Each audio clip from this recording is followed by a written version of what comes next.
انسانیت. اس وقت اگر ہم دنیا کے انسانوں کی زندگی کا جائزہ لیں تو انسان اپنے مقام کو بھول چکا، اپنے مقصد کو بھول چکا.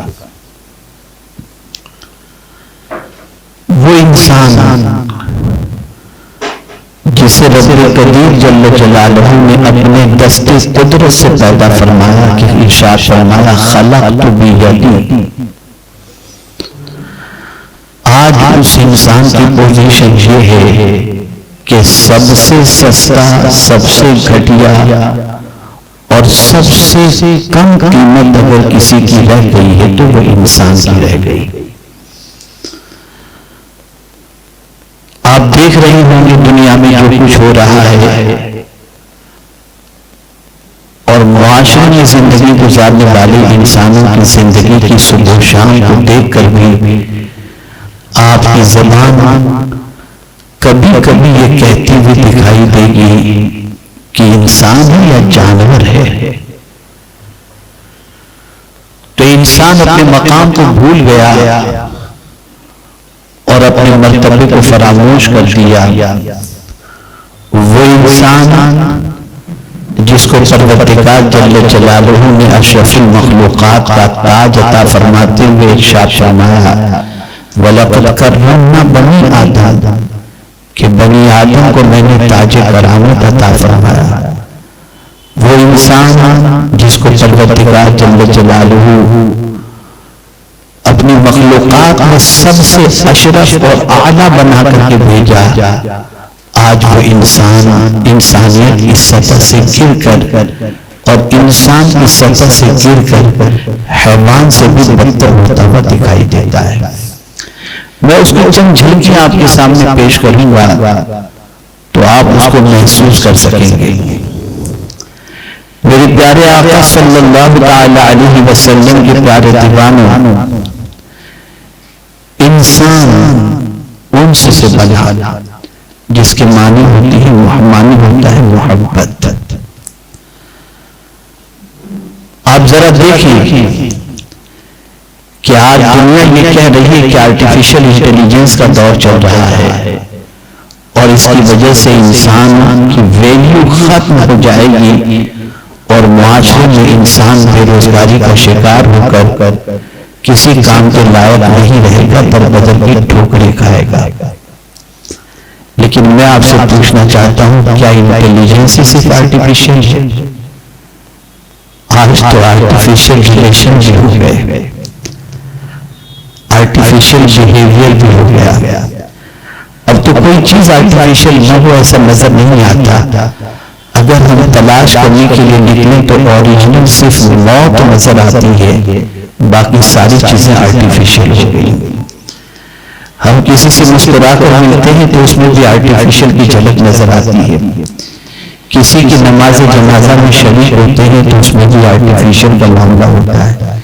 کسی بیمار کی عیادت کے لیے جاتے ہیں تو اس میں بھی اصل کا تعلق دور تک نہیں ہوتا، وہ دکھائی یا پھر رسم ادا کرنے کے علاوہ کوئی چیز نہیں ہوتی. آج کل کی سچویشن یہ ہے ہماری پوری لائف آرٹیفیشل ہو چکی ہے اور اس آرٹیفیشل لائف ہونے کی وجہ سے ہم انسانیت سے کوسوں دور ہو چکے ہیں. میں اور تھوڑا آگے بڑھ کر عرض کروں تو عبادت بھی آرٹیفیشل ہو گئی، روزے بھی آرٹیفیشل ہو گئے، زکوٰۃ بھی آرٹیفیشل، حج بھی آرٹیفیشل، عمرہ بھی آرٹیفیشل، خیر خیرات بھی آرٹیفیشل. میرے پیارے آقا صلی اللہ علیہ وسلم کے پیارے دیوانوں، اس وقت دنیا کی سچویشن اتنی خراب ہے کہ جس کی کوئی انتہا نہیں. انسان جس کو پروردگار نے عقل و شعور عطا فرمایا، انسان جسے پروردگار نے تاج کرامت عطا فرمایا، اور اسی انسان کے لیے اللہ نے جو کچھ زمین اور آسمان کے اندر ہے اسی کے لیے پیدا فرمایا. والذی خلق لکم ما فی الارض جميعا، وہی ہے جو کچھ زمین میں ہے تمہارے لیے جس نے پیدا کیا. زمین کے سارے خزانے ہمارے لیے، ساری آسمان کی وسعتیں ہمارے لیے، چرند و پرند ہمارے تابع کر دیے.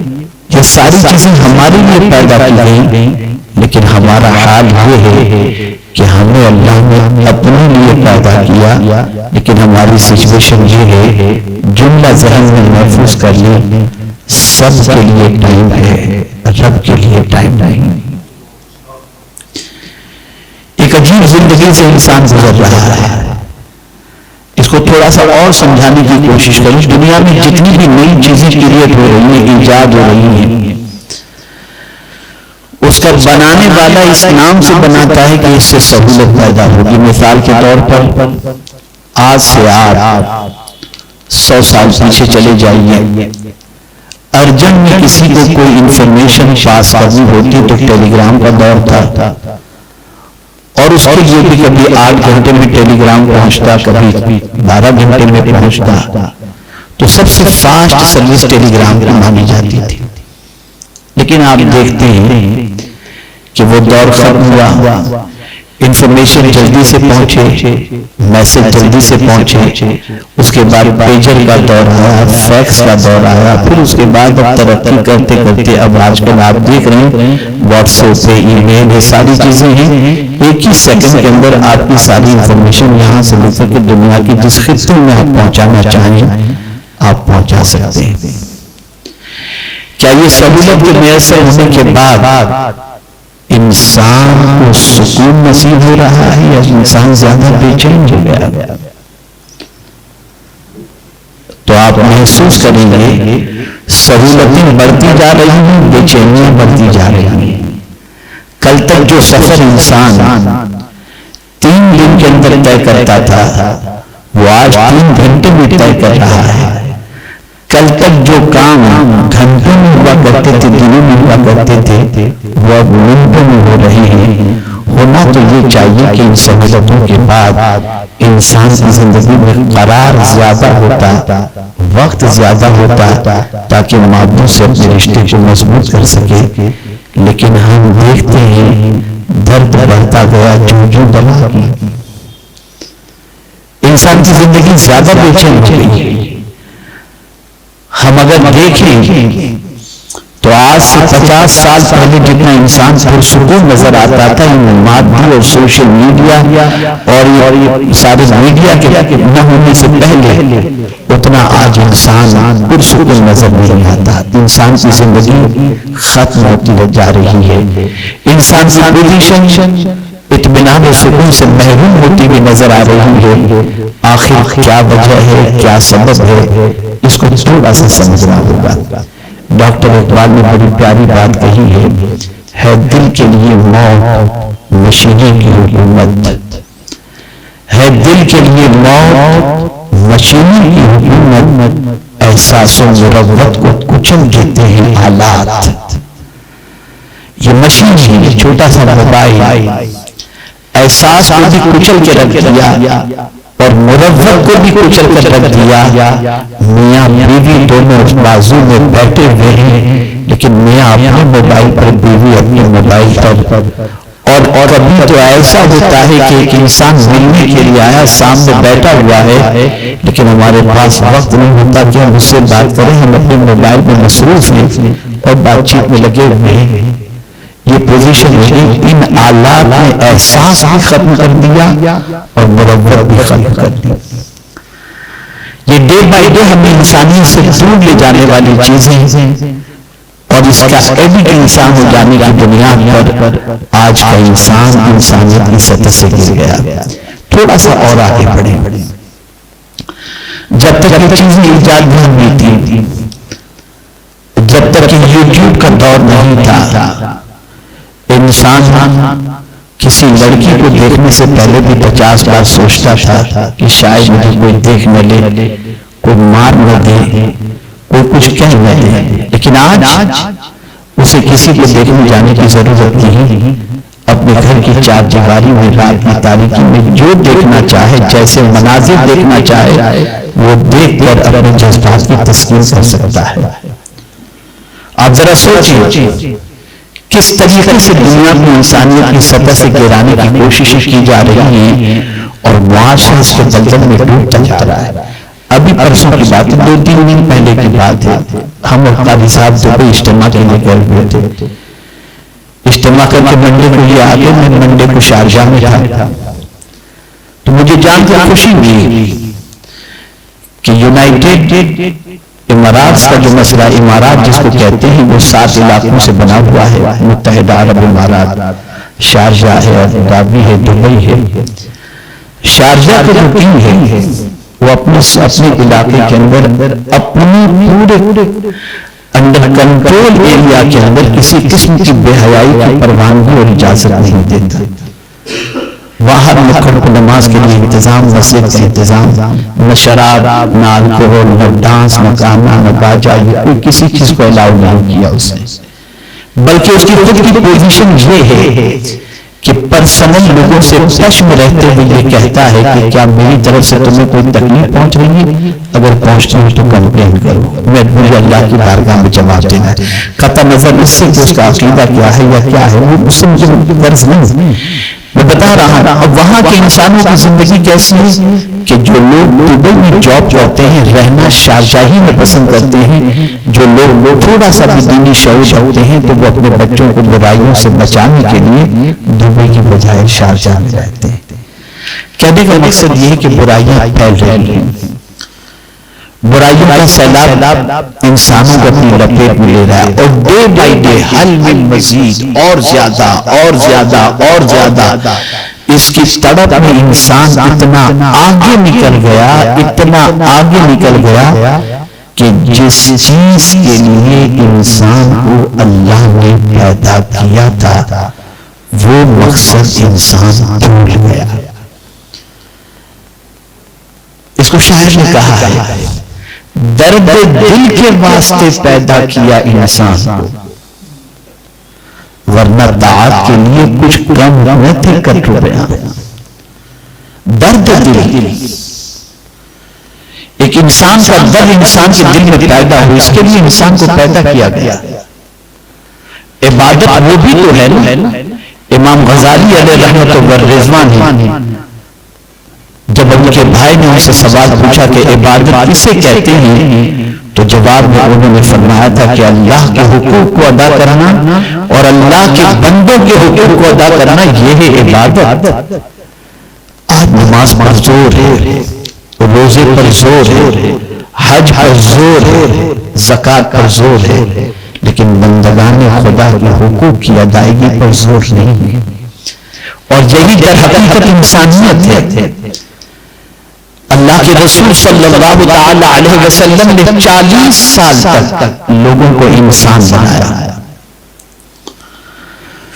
40 ایئرز تک لوگوں کو انسان بنایا اور 23 سال لوگوں کو مسلمان بنانے میں حضور نے لگائے. 40 سال تک انسان بنایا. اور یہی وجہ ہے کہ جب رسول اعظم نے دعوت توحید پیش کی تو لوگوں نے دلیل مانگی، تو حضور نے کوئی اور دلیل پیش نہیں کی، اپنی انسانیت والی دلیل پیش کی اور فرمایا فقط لبثت فیکم عمرا من قبلہ افلا تعقلون. میری 40 سالہ زندگی تمہارے درمیان گزری ہے، کیا پھر بھی تمہیں عقل نہیں آتی؟ وہ 40 سالہ زندگی کون سی ہے؟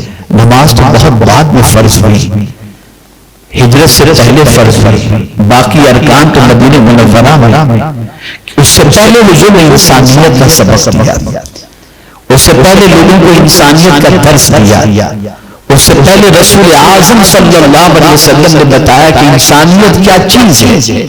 میں قرآن کی چند آیتوں کی روشنی میں آپ کو انسانیت بتاتا ہوں تاکہ آپ محسوس کر سکیں کہ کیا داڑھی رکھنا، امامہ شریف پہننا، کرتا پائجامہ پہننا یہی انسانیت ہے یا کچھ اور بھی انسانیت ہے. اچھی طریقے سے یاد رکھیں، پیغمبران اعظام جتنے بھی تشریف لائے، جملے پر توجہ چاہوں گا، وہ نظام بدلنے کے لیے تشریف نہیں لائے، وہ مزاج بدلنے کے لیے تشریف لائے. انہوں نے مزاج بدلا ہے.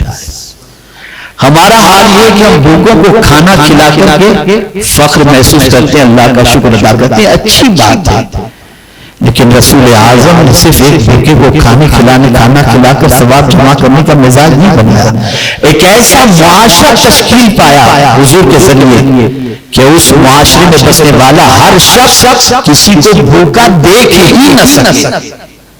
یہ نہیں کہ ایک بھوکے کو کھانا کھلا کر، ایون یہاں تک کہ ایک حدیث میں تو اس طریقے سے وضاحت کر دی ہے، وہ بھی بخاری شریف کی حدیث، کہ انسان تو بہت دور کی بات ہے، رسول رحمت صلی اللہ علیہ وسلم ارشاد فرماتے ہیں کہ کل بروز قیامت ایک ایسی عورت جس کے دامن میں عبادت و ریاضت کا انبار ہوگا، وہ نمازی بھی، وہ روزے دار بھی، اس کے دامن میں بہت ساری نیکیاں، لیکن ایک بلی اس کے پاس جو پرورش پاتی تھی، بھوک کی وجہ سے اس بلی کے بلغ کر مر جانے کی بنیاد پر اللہ اس کی عبادت کو نہیں دیکھے گا، اسے جہنم میں داخل فرما دے گا۔ اور ایک ایسی عورت جس کے دامن پر گناہوں کے دھبے لگے تھے، لیکن اس نے ایک پیاسے کتے کی زبان کو باہر لٹکتے دیکھا، اس نے کنویں سے پانی نکال کر اس پیاسے کتے کو پانی پلا دیا، حضور فرماتے اللہ تعالیٰ اس کو جنت عطا فرما دے گا۔ انسانیت ہے، یہ انسانیت ہے۔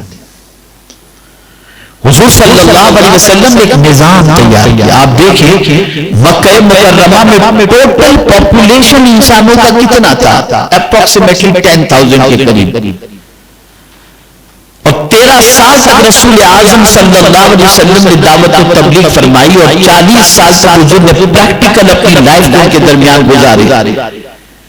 کتنے لوگ اسلام کو دیکھے؟ اپروکسیمیٹلی 200، لیکن یہ 200 اتنے پاورفل تھے، اتنے عظیم تھے، اتنے عظیم تھے کہ ان کے ذریعے جب اسلام کا سیلاب آیا تو اتنا عظیم آیا کہ میں آپ کو کیا بتاؤں۔ حضور نے انسانیت ایسی پلا دی تھی کہ ایک جنگ کے موقع پر، توجہ چاہوں گا اس حدیث پر، ایک جنگ کے موقع پر ایک زخمی صحابی زخموں سے نڈھال ہو کر کے پڑے ہیں، اور العطش، پانی کر کے پکار رہے ہیں۔ ایک صاحب پانی لے کر ان کے پاس پہنچے تو ان کے تھوڑے سے فاصلے پر پیاس کی شدت سے پریشان دوسرے صحابی کہہ رہے ہیں العطش، پیاس لگی ہے۔ یہ زخمی صحابی پانی پیے بغیر کہتے ہیں میرا بھائی پیاسا ہو، میں پانی کیسے پی سکتا ہوں، پہلے اس کو پلاؤ۔ وہ وہاں پہنچتے ہیں تو تیسرے آواز دیتے ہیں تو دوسرے کہتے ہیں میرا بھائی پیاس سے تڑپ رہا ہے، پہلے اس کو پانی پلاؤ۔ تیسرے کے پاس پہنچتے ہیں تو چوتھے پیاس سے تڑپ رہے ہوتے ہیں، یہاں تک کہ 6 کے پاس پہنچنے کے بعد جب پہلے کے پاس پلٹ کر آتے ہیں تو جام شہادت نوش فرما چکے ہوتے ہیں۔ یہ ہے انسانیت، اس انسانیت کو پیغمبر رحمت صلی اللہ علیہ وسلم نے پیدا فرمایا انسانوں کے دلوں کے اندر۔ حضور نے حلیہ نہیں بدلا، دل بدلا۔ اور یہ بات یاد رکھیے گا، دل پہلے سڑتا ہے اس کے بعد وجود۔ جس طریقے سے مچھلی کے حوالے سے کہا جاتا ہے کہ اس کا سر پہلے سڑ جاتا ہے پھر اس کا وجود، ایسے ہی انسان کا معاملہ پہلے اس کا دل خراب ہوتا ہے۔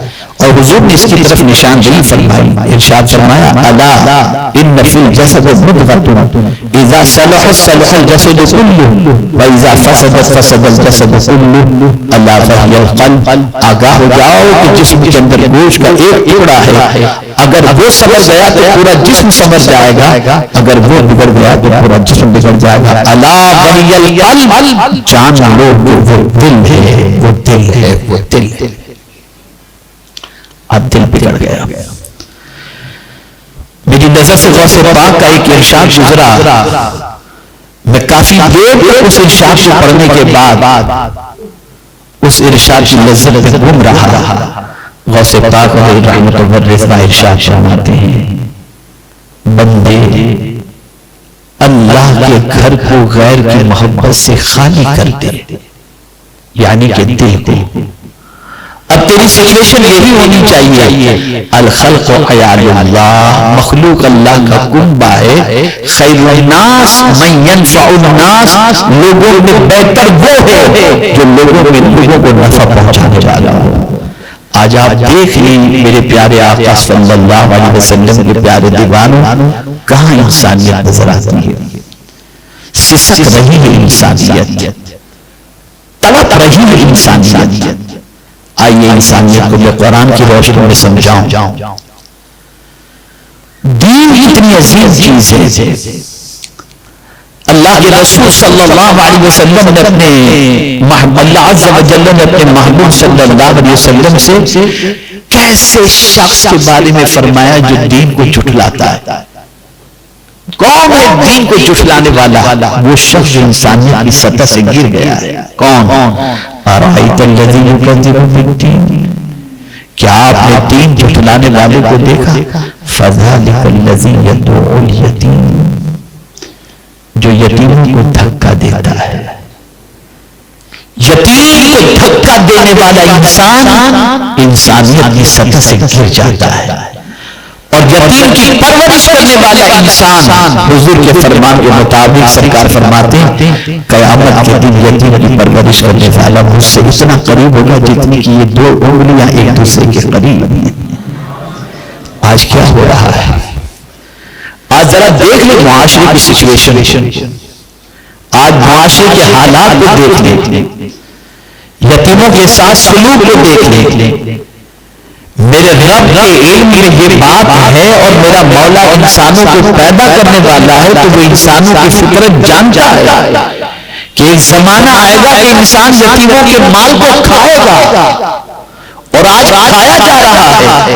تو قرآن نے کہا یأکلون فی بطونہم نارا، وہ اپنے پیٹ میں جہنم کی آگ کو بھر رہے ہیں۔ انسانیت اس طرح سے سسک رہی ہے کہ یتیم اور بیوہ اور مساکین کے نام کی رقم کے ذریعے انسان اپنے شیش محل تعمیر کر رہا ہے، اور اپنی آسائش کی ساری تکمیل کی طرف توجہ دیتا ہوا نظر آتا ہے۔ گر چکی ہے انسانیت، سسک رہی ہے انسانیت۔ آج یتیم کو دھکا دیا جا رہا ہے، اور صرف یتیم کو دھکا دینے ہی کی بات نہیں ہے، قرآن میں آگے کہا وَلَا يَحُضُّ عَلَىٰ طَعَامِ الْمِسْكِينِ، اور مسکین کو کھانا کھلانے پر جو نہیں ابھارتا وہ دین کو جھٹلانے والا ہے۔ مسکین، اللہ اکبر۔ آج معاشرے میں آپ دیکھ لیجئے، سوسائٹی میں دیکھ لیجئے آپ، تو کھانا کھلانا یہ کتنی بڑی نیکی ہے کہ غوث پاک فرماتے ہیں اعمال کے دفتر کو میں نے کھنگال کر کے دیکھا تو فرائض کے بعد جس عمل کو میں نے سب سے زیادہ محبوب پایا وہ بھوکوں کو کھانا کھلانا ہے۔ آج بھوکوں کے نام پر چندہ کر کے لوگ اپنے پیٹ کو بھرتے نظر آتے ہیں۔ آپ مجھے بتائیے، رحمت عالم صلی اللہ علیہ وسلم نے انسانیت کا درس یہ بھی دیا کہ اگر کوئی شخص پیٹ بھر کر کے کھائے اور اس کا پڑوسی بھوکا سو جائے تو رات بھر فرشتے اس شخص کے اوپر لعنت بھیجتے ہیں۔ کیا کبھی ہم نے یہ سوچا؟ اب تو سیلفش ہم اتنے ہو گئے کہ پڑوس میں رہنے والے کا نام کیا ہے یہ بھی نہیں معلوم، تو اس کے گھر کے حالات کیا معلوم ہوں گے؟ ہماری زندگی انسانیت سے کوسوں دور ہو چکی ہے، ہماری زندگی انسانیت سے کافی فاصلے پر ہو چکی ہے۔ یہی وجہ ہے کہ زندگی سے سکون ختم ہو چکا، زندگی سے اطمینان ختم ہو چکا، زندگی سے طمانینت ختم ہو چکی۔ محلوں میں رہنے کے بعد اور آسائش کے سارے سامان کی موجودگی کے باوجود اگر آج بھی ہمیں تلاش ہے تو سکون کی تلاش ہے، اور یہی ایک سکون ایسا ہے جو ہمیں نصیب نہیں ہو رہا ہے، میسر نہیں ہو رہا۔ سکون انسانیت کے اندر ہے، سکون غمخواری کے اندر ہے، سکون کسی کے درد کو بانٹنے کے اندر ہے، سکون کسی کے ساتھ اس میں سلوک سے پیش آنے کے اندر ہے۔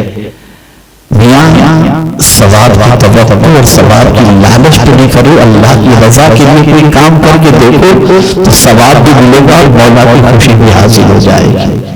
آپ ذرا دیکھیں انسانیت، اللہ اکبر، میں جب قرآن کی اس آیت کو انسانیت کے سبق کے طور پر دیکھتا ہوں تو میرے رونگٹے کھڑے ہو جاتے ہیں۔ آپ نے بارہا سنا ہوگا، محرم کی مجالس میں سنا ہوگا،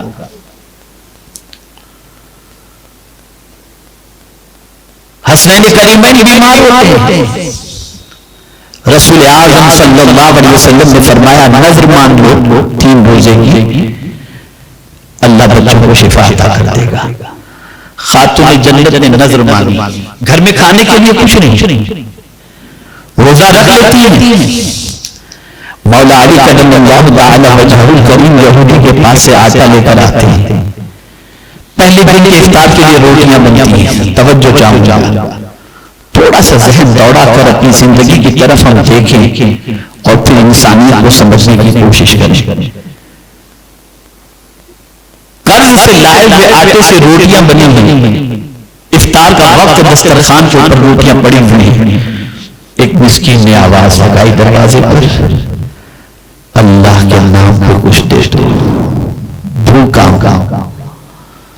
خاتون جنت نے اپنے بچوں کے سامنے سے بھی روٹیاں اٹھائیں اور خادمہ سے فرمایا جاؤ، اس دروازے پر مسکین آواز لگا رہا ہے، وہ ہم سے زیادہ شاید بھوکا ہوگا، جاؤ یہ روٹیاں اسے دے دو، آج ہم پانی پی کر افطار کر لیں گے۔ پانی پی کر افطار کر لیا گیا، دوسرے دن روزہ رکھا گیا اور دوسرے روز بھی مولا علی قدم اللہ تعالی وجہہ الکریم جو آٹا لائے تھے اس سے روٹیاں بنائی گئی۔ جیسے افطار کا وقت ہوا، یتیم نے آواز لگائی دروازے پر، یتیم ہوں اللہ کے نام کو کچھ عطا کر دو، روٹیاں اٹھائیں دے دی گئی۔ تیسرے روز بھی یہی مسئلہ ہوا، تیسرا روزہ آخری روزہ افطار کے لیے روٹیاں موجود ہے، دروازے پر آواز لگائی اللہ کے نام پہ کچھ دے دو، میں اسیر ہوں، قیدی ہوں۔ خاتون جنت رضی اللہ تعالیٰ عنہ نے وہ روٹیاں اٹھائیں اور دے دی۔ جانتے ہوں اب جو چیز سمجھنے کے لیے میں سمجھا رہا ہوں، ہم اگر کرتے تو شاید اخبار میں دیتے، ہم اگر کرتے تو اپنے معتقدین سے اس کے گن گنواتے، ہم اگر کرتے اس طریقے سے تو نہ جانے کتنے سالوں تک ہمارے اس کام کے خطبے پڑھے جاتے، اور اگر کھلایا جس کو ہم نے وہ اگر تھینک یو نہ کہتا، شکریہ نہ کہتا، جزاک اللہ نہ کہتا، تو ہم یہ کہتے کیسا ظالم انسان ہے کہ ہم خود بھوکے رہ کر اس کو کھلائے، اس نے شکریہ بھی ادا نہیں کیا۔ لیکن اے خاتون جنت آپ کی عظمت پر قربان، جیسے ہی وہ کھانے والے بھوکوں نے کہا اللہ آپ کو جزا دے، ہم آپ کا شکریہ ادا کرتے ہیں، تو قرآن نے حضرت فاطمہ کے جملے کو محفوظ کر دیا۔ قرآن کہتا ہے کہ خاتون جنت نے کہا انما نطعمکم لوجہ اللہ لا نرید منکم جزاء ولا شکورا، کہ میں نے یہ کھانا تو صرف اللہ کو راضی کرنے کے لیے کھلایا ہے، نہ تم سے بدلہ چاہیے، نہ شکر کی مجھے کوئی امید ہے۔ یہ انسانیت ہے، یہ انسانیت ہے، کہاں انسانیت؟ ہم تو سامنے والے کی پلیٹ سے بھی ہاتھ ہضم کر جاتے ہیں، ہمارے دل میں کسی کی تکلیف کا درد بھی نہیں، احساس بھی نہیں، کسی کی پریشانی کا احساس بھی نہیں، کسی کے غم کا احساس بھی نہیں۔ میں آپ کو بتاؤں اصل میں انسانیت کو میں نچوڑ کر چند چیزوں کے اندر آپ کو بتا دوں، ہو سکتا ہے کچھ اور چیزیں بھی ہوں، لیکن میرے ناقص معلومات کے اعتبار سے انسانیت کتنی چیزوں کے اندر اور کتنی چیزوں کا احاطہ کیے ہوئے، کس کو انسانیت کہتے ہیں، تھوڑا سا میں سمجھا دوں، لیکن اس سے پہلے ایک آیت کی روشنی میں ایک واقعہ آپ کو بتا دوں تاکہ آپ سمجھ سکیں۔ حضرت ابو طلحہ انصاری رضی اللہ المولا تبارک و تعالی عنہ سے متعلق تفسیر میں موجود ہے، رسول رحمت صلی اللہ علیہ وسلم تشریف فرماتے تھے کہ کچھ مہمان آ گئے، آقا کریم صلی اللہ علیہ وسلم نے اپنی ایک مہمان کے حوالے سے، اس لیے کہ اس وقت اس مہمان کو کھانا کھلانے کے لیے ظاہری طور پر حضور کے پاس کوئی چیز ایسی نہیں تھی جس سے ان کو کھلا سکتے تھے، تو سرکار صلی اللہ علیہ وسلم نے اپنے صحابہ کی جماعت کے اندر اعلان کیا، تم میں کون ہے، تم میں کون ہے جو میرے مہمان کو اپنا مہمان بنائے؟ ایک غریب صحابی حضرت ابو طلحہ انصاری رضی اللہ تعالیٰ عنہ کھڑے حضور میں مہمان بناؤ۔ سرکار صلی اللہ علیہ وسلم نے مہمان کو ان کے حوالے کر دیا۔ حضرت ابو طلحہ انصاری جا رہے ہیں، لیکن مہمان کو اندر سے دل کی سچویشن میں آپ کو بتاؤں، وہ جانتے تھے کہ ان کے گھر میں کھانے پینے کا کوئی زیادہ انتظام نہیں ہے، وہ یہ بھی جانتے تھے کہ ان کی خواہش کے مطابق اچھی غذا ان کو شاید نہ پہنچائی جا سکے، لیکن انہوں نے کہہ دیا کہ میں حضور آپ کے مہمان کو اپنے گھر لے کر کے جاؤں گا۔ لے کر گئے، دروازے پہ دستک دی، بیوی نے اندر سے پوچھا کون؟ حضرت ابو طلحہ انصاری رضی اللہ تعالیٰ نے فرمایا، اپنا نام بتایا، اور یہ سنت ہے آپ بھی جب اپنے گھر جائیں ڈور بیل بجائیں، اگر اندر سے کوئی پوچھے کون تو میں کہنا یہ سنت نہیں ہے، اپنے گھر پر بھی جب جاؤ دروازے پہ دستک دو، اندر سے آپ کے گھر سے بھی کوئی پوچھے تو جواب میں اپنا نام اپنے گھر والوں کو بھی بتانا، یہ مصطفیٰ جان رحمت کی سنت مبارکہ صلی اللہ علیہ وسلم۔ اپنا نام بتایا حضرت ابو طلحہ نے، اور فوراً ارشاد فرمایا میرے ساتھ حضور کے ایک مہمان بھی ہیں۔ بیوی نے کہا مرحبا مرحبا مرحبا، دروازہ کھولا گیا، مہمان خانے میں مہمان کو بٹھایا گیا۔ حضرت ابو طلحہ انصاری اپنی بیوی کے پاس گئے اور کہا دیکھو شریک حیات، حضور نے آج ارشاد فرمایا کہ میرے مہمان کو کون اپنا مہمان بناتا ہے، تو میں نے فوراً کہا کہ حضور میں مہمان بناؤں گا، کھانے کا ہے کچھ گھر میں؟ بیوی نے کہا ہے تو صحیح، نہ تمہارے لیے ہے نہ میرے لیے ہے، جو بچے ہیں ان بچوں جتنا کھانا موجود ہے۔ تو کہا پھر اب یہ بتاؤ کہ حضور کے مہمان کو کیا کھلائیں گے؟ قربان جائیے انسانیت پیدا کرنے والے پیغمبر انسانیت کی عظمت پر کہ خواتین کے دل میں بھی انسانیت کیسے پیدا کر دی تھی، اللہ اکبر۔ حضرت ابو طلحہ کی بیوی نے عرض کیا کہ میرے پاس اس کا علاج موجود ہے، آج میں بچوں کو تھپکیاں دے کر کے پانی پلا کر سلا دوں گی اور بچوں کا کھانا حضور کے مہمان کو کھلا دیا جائے گا۔ حضرت ابو طلحہ سنتے خوش ہوتے ہیں، لیکن ارشاد فرماتے ہیں کہ عرب کا دستور ہے کہ مہمان تنہا کھانا نہیں کھاتا، میزبان کے ساتھ کھانا کھاتا ہے، اگر میں بھی اس کے ساتھ کھانا کھایا تو وہ تو بھوکا رہ جائے گا۔ کہا اس کا بھی علاج موجود ہے۔ کہا کیا علاج؟ کہا جب آپ کھانے کے لیے بیٹھے ہیں نا میں دیا بجھا دوں گی، آپ منہ ہلاتے رہنا، وہ کھاتے رہیں گے، ان کا پیٹ بھر جائے گا، حضور کے مہمان کی دعا لگ جائے گی۔ یہی ہوا، وہ کھانا کھا چکے۔ صبح جب حضور کی بارگاہ میں پہنچے تو آیت کریمہ نازل ہو گئی، وَيُؤْثِرُونَ عَلَىٰ أَنفُسِهِمْ وَلَوْ كَانَ بِهِمْ خَصَاصَةٌ، اپنی ضرورت پر کسی کی ضرورت کو فوقیت دے کر قربانی دینے والے جو لوگ ہیں ان کی شان یہ ہے کہ وہ کامیاب ہوگی۔ وَمَن يُوقَ شُحَّ نَفْسِهِ فَأُولَٰئِكَ هُمُ الْمُفْلِحُونَ۔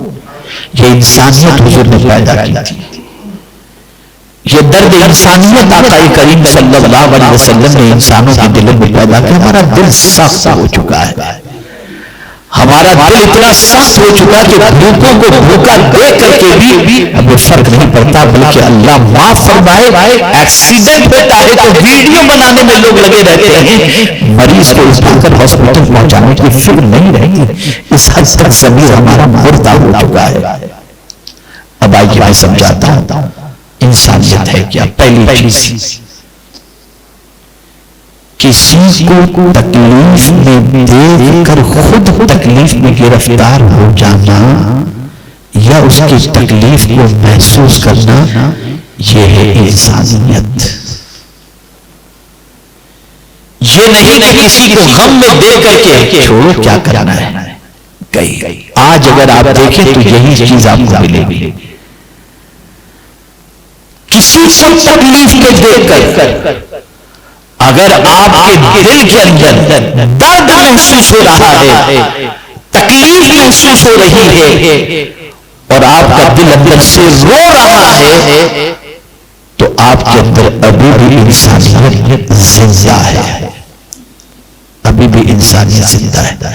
ایک بزرگ کا قول مجھے ضمن اتفاقاً یاد آ رہا ہے تو عرض کروں، ایک بزرگ نے کسی سے پوچھا کہ روح زندہ ہے، اس کی علامت کیا ہے؟ قاری صاحب توجہ چاہوں گا، بڑی پیاری بات، روح زندہ ہے، اس کی علامت کیا ہے؟ ارشاد فرماتے ہیں کہ کسی کو غم میں دیکھ کر اگر تمہاری آنکھیں نم ہو جائیں تو تمہاری روح زندہ ہے، ورنہ تمہاری روح مر چکی ہے۔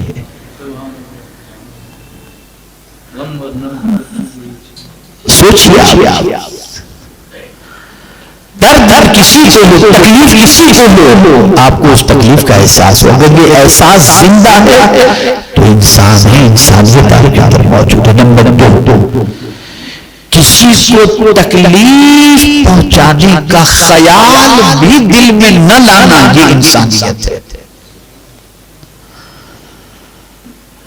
کہ میری ذات سے کسی کو تکلیف نہ پہنچے، میرا وجود کسی کے لیے تکلیف کا سبب نہ بنے، اور اسی لیے ایمان کی شاخوں میں سے یہ فرمایا گیا راستہ سے تکلیف دہ چیز کو ہٹا دینا، یہ بھی ایمان کی شاخوں میں سے ایک شاخ ہے۔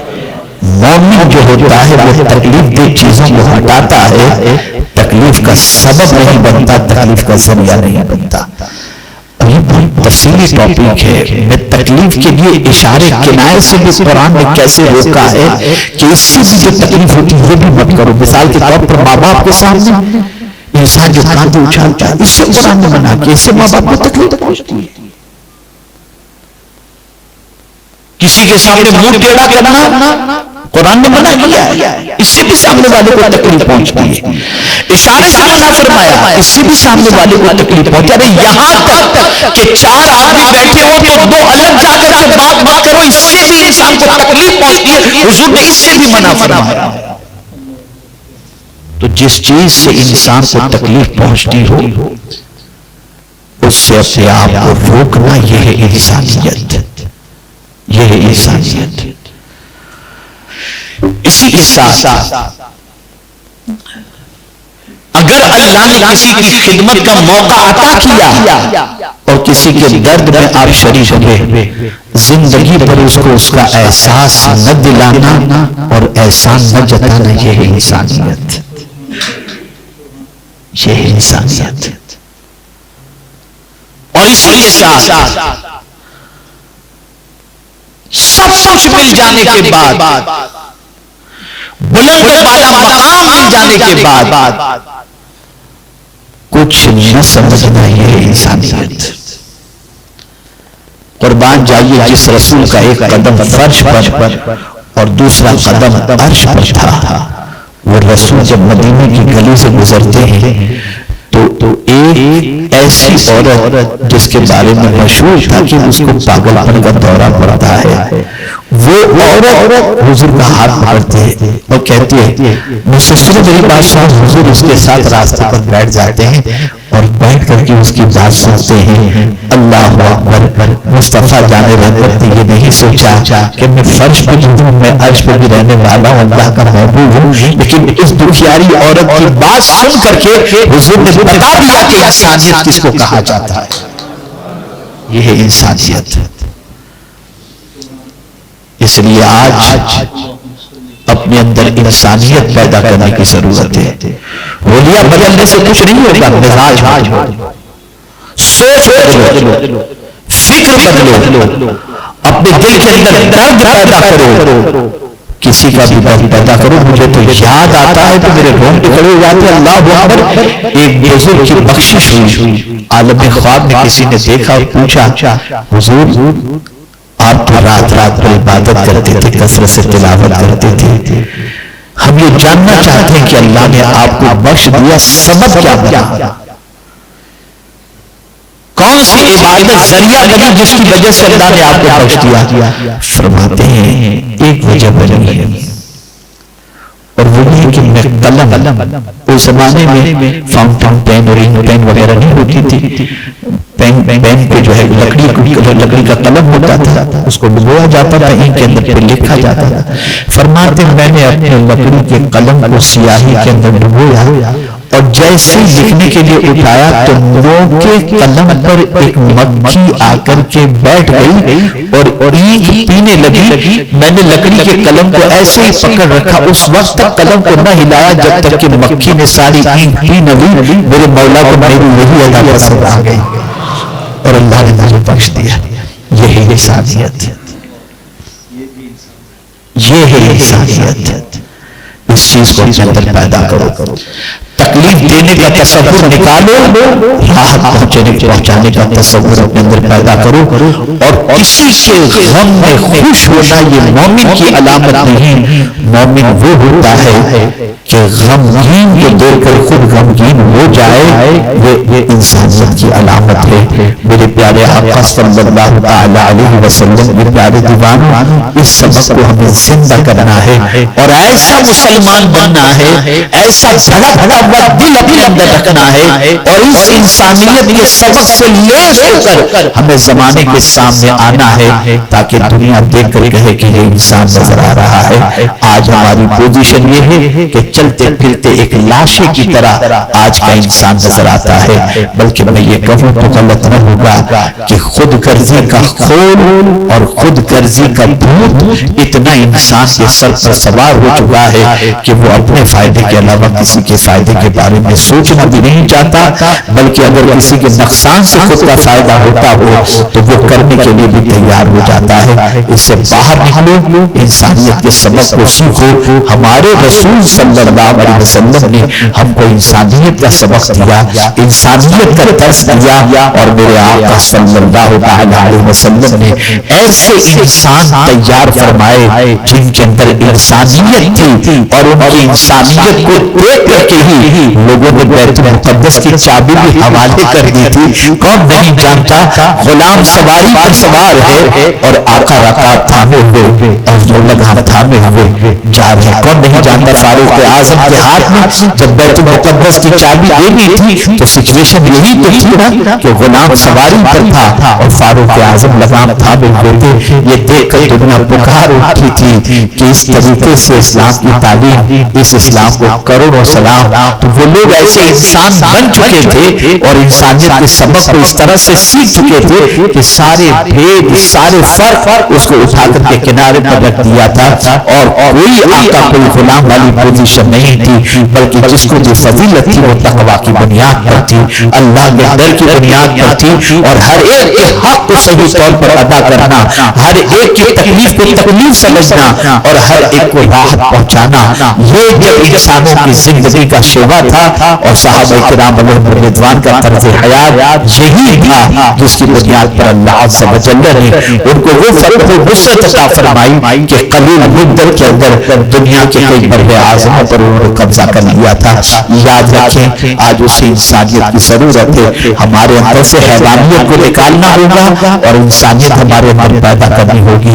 آرٹیفیشل لائف سے باہر آ جاؤ، اوریجنل لائف کی طرف آ جاؤ. سیب کو دیکھ کر مسکرانا اور غریب کو دیکھ کر کے منہ بگاڑنا یہ آرٹیفیشل لائف ہے. غریب کو دیکھ کر کے بھی مسکرانا بلکہ اس سے زیادہ